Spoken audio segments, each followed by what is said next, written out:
uz balta lauka, krustceles, stāji apdomā, kur iesi. Viens ceļš ir taka, kalnu krauja, otrs laipa pāris līkšņai,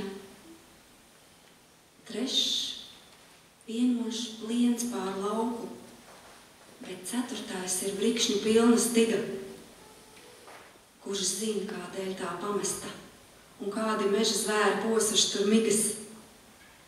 Mums katram jāizvēlas, kādu ceļu iet. Jā, laikam labāks liekas gludais pliens, pa to jau daudzi gājuši, tas drošs un izmītīts, uz pārredzama lauka. Kas ceļa galā?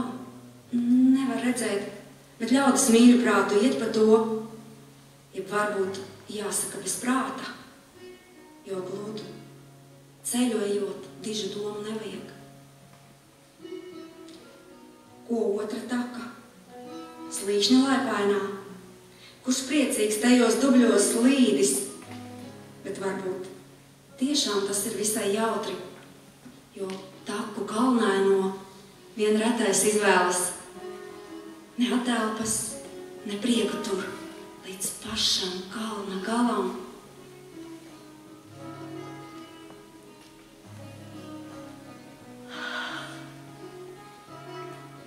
Uz baltu lauka, tā paša, kurā pliens, es redzu karavīru kapi. Tur viņi ceļa malā guļ, turpat, kur krituši. Aizvien mēs krustcelēs. Un atminoties viedos Dievas vārdus, es rakstu mātes lūgšanu. Dievs, žēlo manu bērnu, tāpat kā žēlo citas mātes bērnu, saki viņiem, lai dzīvo un kop zemi mierā. Tas ir milzīgi daudz, bet tas ir viss, ko tev lūdzu.